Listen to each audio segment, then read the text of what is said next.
We've been talking about purpose before profit. Okay, and when it comes on, you let me know? Wonderful. Purpose before profit is sort of, in a sense, the theme of today. But I would go further. I would say purpose is before everything else. And I'm going to try and explain to you how I see purpose in the field of education. I'm going to talk about primary education briefly, but you know, I'm not an expert on primary education. In fact, not an expert on anything. But what I would really like to share with you is that you have to have the basis in society for children and indeed grown-ups to be able to read and write and to do things which enable them to become full participants in society. So, marketing with a purpose is about creating just societies and empowered citizens, and at the same time creating green economies where resources are fully productive. And you need, excuse me, you think I'm okay now? Can you hear me? Wonderful. Thank you. We need education, jobs, fulfillment, and each of these actually feeds the other. It's very difficult to see children going for school if their parents don't have the means to send them. Their parents are so poor that they need them in the farm to work. And this is particularly true in the third world for women and girls. So I'm going to talk about basically 6 little things and take you through a logical progression of why marketing is so important for a sustainable future. First of all, there's the planetary crises and their causes. I'd like to also talk a little bit about global inequity and human rights, about productive lives and particularly how they relate to building a nation, about basic needs and creating effective demands for them, and then use that to show how important it is for the future of our human civilization, indeed for the life support systems of our planet, to nurture educated citizens in the future. So let's start with the planetary crises. I'm going to take you quickly through them. I think most of you know that the Earth today is seriously ill. And these illnesses are touching all of us. We're connected up through atmospheric currents and ocean currents. We're connected up through climate processes, and particularly the changes that are taking place. We're connected up through all kinds of problems, such as forest fires. You can see that here. This morning, the haze coming in from somewhere else. Rivers drying up. Droughts. Almost 500 million people in the world live in areas that are extremely dry. And deserts. We're losing productive lands to desert at the rate of something of the order of 50 to 60,000 square kilometers per year. And we're also connected up by trade, moving around all kinds of things, including toxic chemicals and dangerous items, as well as good things. And our wastes. We are connected up with all kinds of little things that you wouldn't think of. Our problem on the biological end, on the life support systems end, is also that we're losing species at an incredible rate. Right now we are living in an age that is officially called the 6th mass extinction. 65 million years ago, the dinosaurs disappeared, and that was the 5th one. So in those 65 years, we have managed suddenly, in the last 200 years, to compete with the entire period in between. This is a frightening map. This map shows that dengue fever, which originally in the 1970s was confined in South America to basically to Colombia, small parts of Colombia, grew every decade into these red regions. Within 10 years, it was all over, from Ecuador to Colombia to Venezuela to Brazil to Bolivia. In another 10 years, it had extended to virtually every country except the one the ambassador this morning came from, Chile. This is the modern world. And you know, this is a woman in my country. She got virtually nothing in her house, except a few cooking utensils, but she does have a television. And her teenage children keep asking, when they see all the programs, why can't we have those things? So we are really heavily connected up, leading us to not only question, but get angry. And these are the kinds of results that you get when people get angry. And then what happens is that the entire economic system, the financial system, breaks down. We've had 20 summits in the last 40 years, 20 heads of state, heads of government conferences in the UN, and all of them on environmental issues of one kind or another. So the first one was the Stockholm Conference in '72, and the last big one was the Rio Plus 20, and in between. So things are heating up. The planet is in crisis. But it's not only environmental issues, it's also human issues.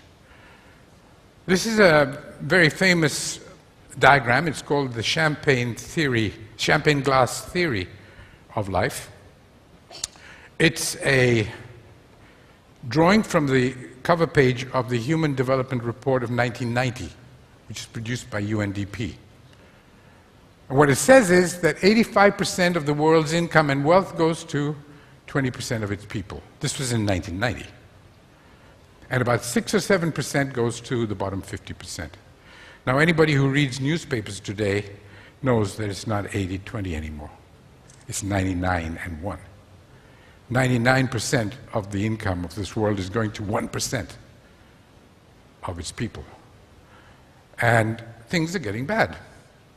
So let me tell you a little bit about the diseases.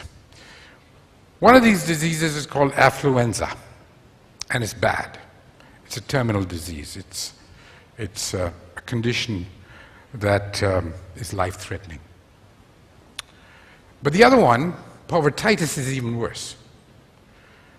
And our planet has people, something of the order of 1 or maybe 10%, who are suffering from the top end, the affluenza, and the rest are suffering from povertitis.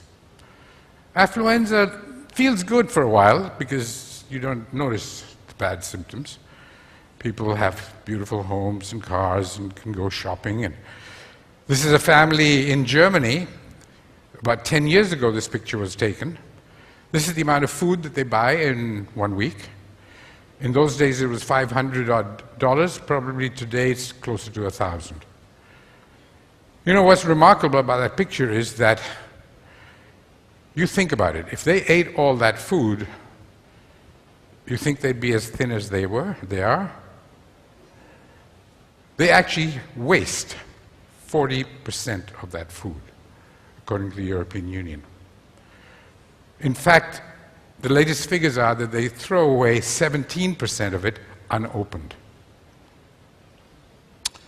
So that's one end of the world. And then there is the population below $2, $1.25, whatever you want to just define. The other 60, 70, 80%? I'm being conservative so I don't get into an argument, but frankly, today the estimates are that it's pretty close to 90. And they live like that.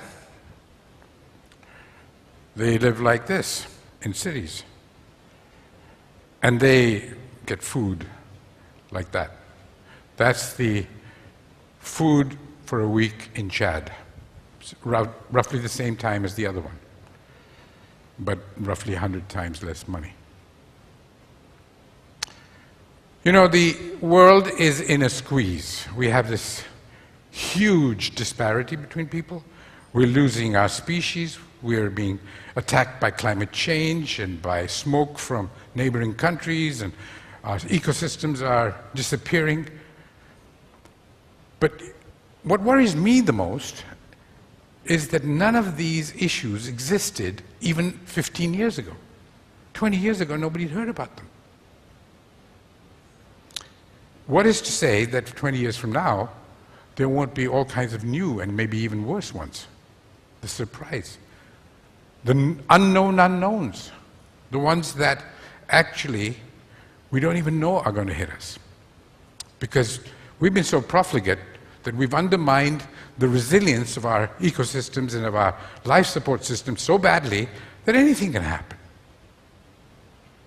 So now, how do you, under those circumstances, with this enormous attack on Mother Earth, on the one hand, and on people on the other, create viable societies? Today they're configured as nations, maybe tomorrow they won't be, they'll be configured in some other way, but we do care about how productive the lives of people will be. You see this picture is a family working where my organization works. Maybe I should tell you a little bit about my organization. It's called Development Alternatives. It was set up 30 years ago as a social enterprise, probably the first social enterprise, with the sole purpose of eradicating poverty in India and regenerating the environment. But the key to it was, while it is a not-for-profit, it works like a business. It has to generate income from what it does so that it can grow and scale up. So it uses the market as the means to take its innovations out into the countryside. So we work in this area, in the center of India, quite a large area. And this is the kind of scene we see virtually every day. Now, what's remarkable, what worries me, what creates, in a sense, the greatest discomfort, is that if you think about it, the entire possessions of that woman are in that picture. In fact, you might say the entire world of that woman is in that picture. And then you might go on to think, what kind of lives are those kids going to have? First of all, in their own right, they're entitled to a decent life. But they're also citizens of the future. So what kind of contribution are they going to make to building a nation? And then you go around the countryside and see hundreds and hundreds and thousands and millions of these, and then you keep saying, I wonder how many Marie Curies or Mother Teresas are being lost. Can you imagine the number of people of significant potential contribution can't even fulfill them?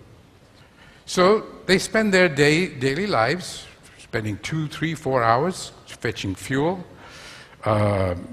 basically cooking and dying, because according to the WHO, what is called indoor air pollution, which is a euphemism for cooking smoke, kills 1.5 million women and girls and children every year prematurely. 1.5 million people lose their lives just through the act of cooking, lose 20, 30 years of their lives. So that's not a very neat solution to, and there it is. So there are basic needs. The basic needs, of course, we all know.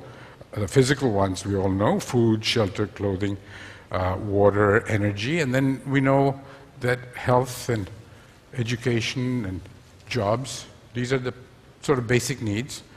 And how do we both create a demand for them and supply to them.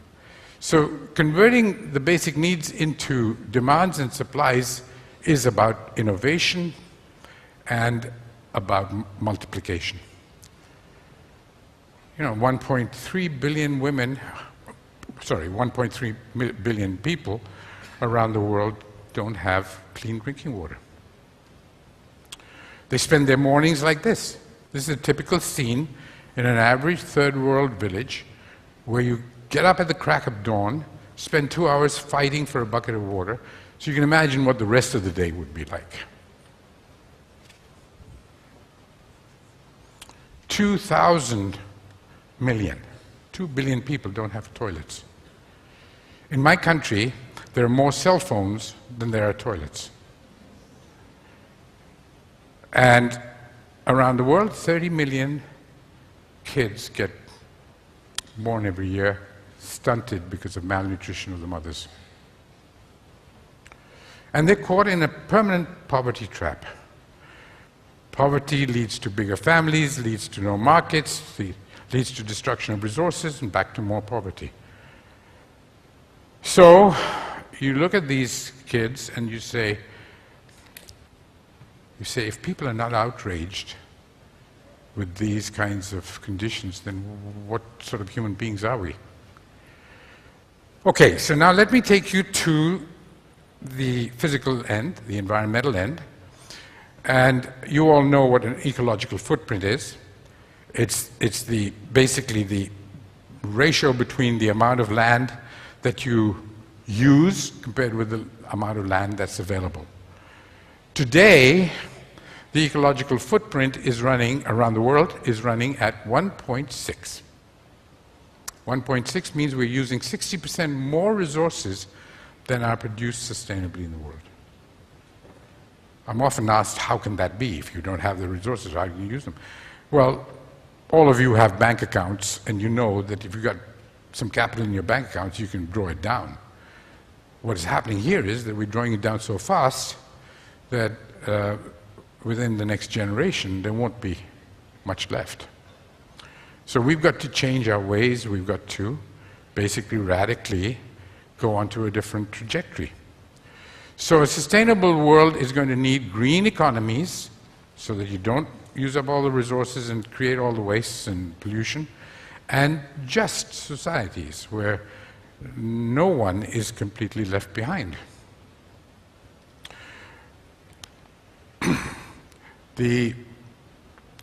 This applies to energy, to carbon emissions, to material resources, to metals, to whatever.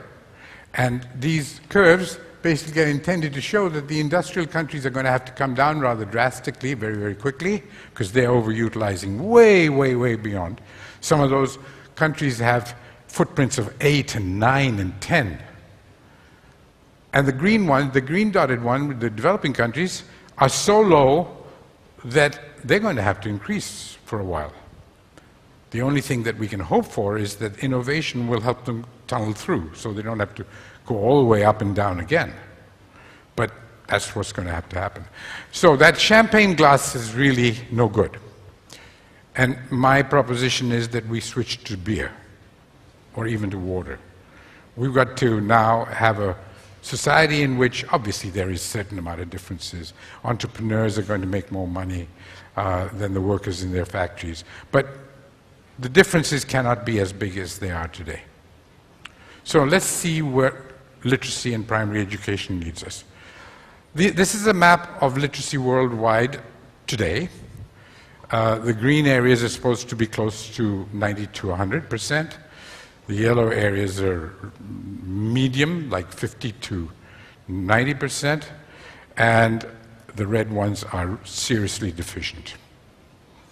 The Millennium Development Goals, which we've been talking about, well, the second one is about primary education. The third one is about primary education, but gender balance in them. How many girls are in primary education? I think both of them are really actually totally related.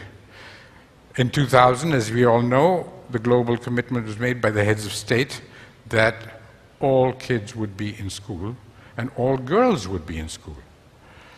The actual progress, well, we were doing pretty well till about 20 2005, actually, we were probably more or less on track. But now they've leveled off, and in many, many parts of Africa and South Asia, we've fallen back. Partly because of financial crises, partly because of other reasons, but the governments have got their focus taken away to something else.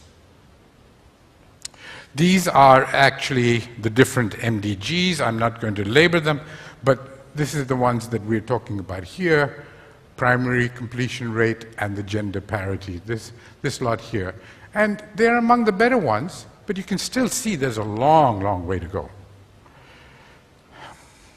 This is actually a major indictment of policy making around the world, because if you don't invest in your kids, who are you developing for?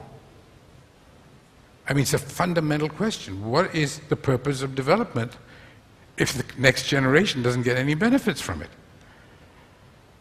So, yeah, here we are. So these are breakdowns. There's a lot of statistics. We know exactly what's going on in many countries, particularly like mine. We have a very good idea why kids don't go to primary schools. They can't go to primary schools because they're too far away, or they don't have enough food, or they have to work. And in the case of girls, there are no toilets. It's very complicated. And they all have to, all these reasons have to be removed and made to work. So, the reason why education is important is a given. I don't have to justify that to anybody in this room.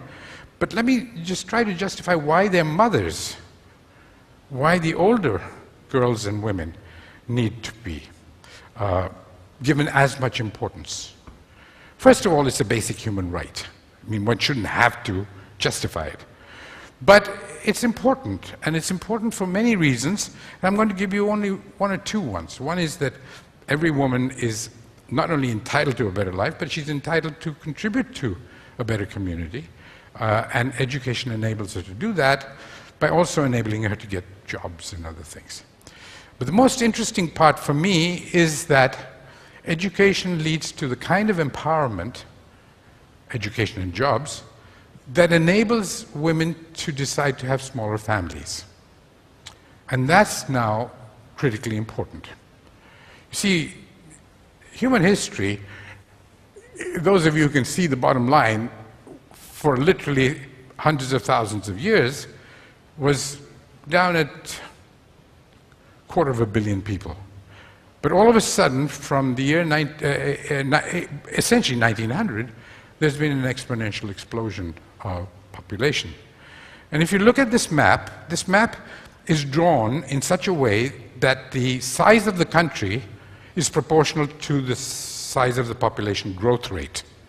In other words, if the country is big, the population in that country is growing fast. If it looks small in this map, it's growing slowly. Now look at this. This is very interesting. You have essentially a map where which shows how many girls are not in primary school. And you see places like India and South Asia and Africa, huge. America is almost non-existent. Girls not at secondary school, similar. Illiterate young women, similar. Illiterate women, similar. But then you compare that with the total birth rate, and it's the same map. It's totally correlated. It basically shows that there is a correlation, and may well be a causal relationship, between the fact that your girls and women are not in school or don't have education and the number of births taking place in a family. On the other hand, you can see negative correlation between, say, gender empowerment. Now look at the maps, totally different. These are the countries where you have women's income, old age security, national income, and they're almost the opposite. Urban slums, infant mortality, child labor, human poverty, they become the same again. So they're positively correlated. So education is critically important, and education for girls and women is probably the #1 priority of all if we're going to reduce the population growth rate. And then you plot the UN data, this is the World Bank and UN data, and you see how closely these correlations are. And then you can do the mathematical modeling, which I've done, and you can find that you could, in principle, by simply improving the lives of people, that HDI, the Human Development Index, just a tiny bit, reduce the number of kids people want. This is, for me, the #1 priority intervention for development. And jobs is the other. This is a factory that my organization runs. We own this factory. We recycle paper and make it handmade, and it's an all-women factory. It has had about 22 years of operations, and there were 24 women there, and 25 women. And in the entire period of these 20-odd years, only 2 births took place in that factory. And then when we compared it with the control group, their cousins of the same age and income brackets and caste and so on, they had 25. So there's a factor of 12 reduction in the number of births simply by providing these women with jobs. They couldn't have the jobs unless they could read and write. And so primary education, women's education, these are all so closely interlinked that you can't really actually separate them out and say, I can do only one or the other. I'm going to wrap this up because I want the other speakers to have a chance to talk, but I'm going to tell you about one very, very important project that we have. My colleagues developed a kind of a miracle, a magic literacy program that can teach you how to read a newspaper, 15 words a minute, how to write a poem or a letter, how to add, subtract, multiply, divide, small numbers, three-digit numbers, all within 60 days of 2 hours a day, and at a cost per woman of $100, $95.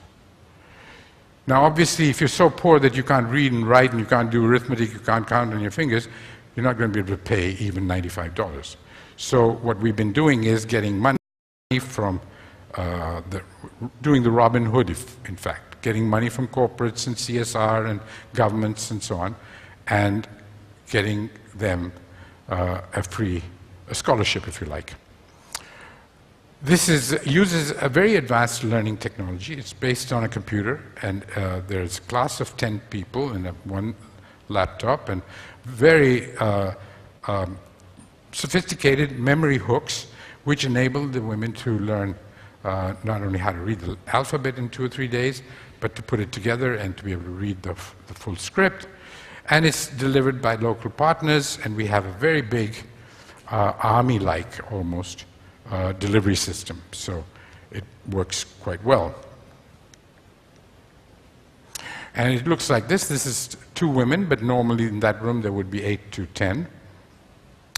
And you can see how it works. None of you may know Hindi, but basically that is the carrot, and the word for carrot in Hindi is gajar, begins with the g. And it's the g. So we morph. For every letter, we found an object that begins with that letter, and we morph it into it, and it looks like that letter.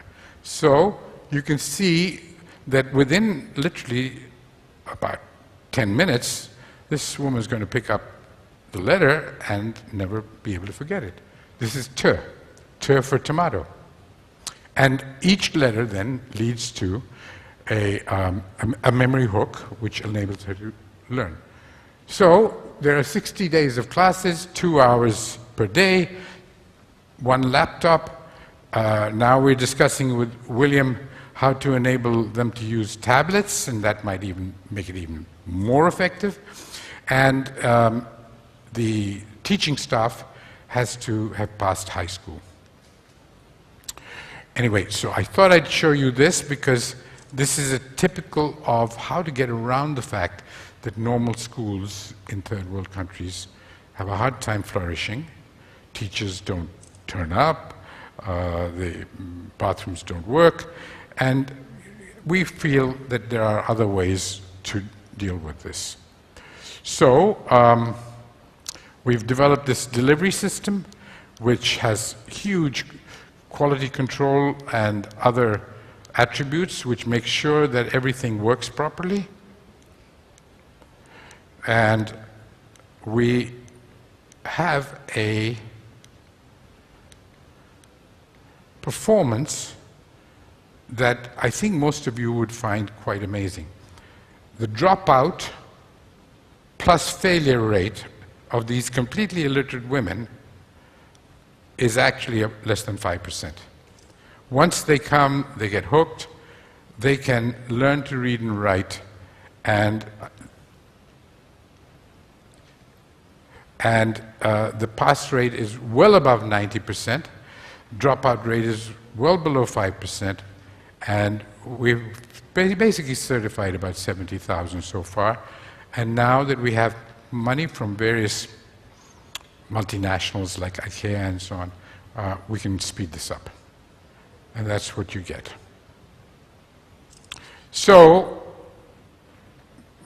Gandhi was referred to in a previous lecture, in the previous session, about the need and the greed. He also said, be the change that you want to see. And so we all have to recognize that it's our responsibility. We have to do it. If we're going to make sure, my remote has a little bit of a problem, that we don't need to add two more worlds by the year 2030, then we've got to do something fast now. Thanks.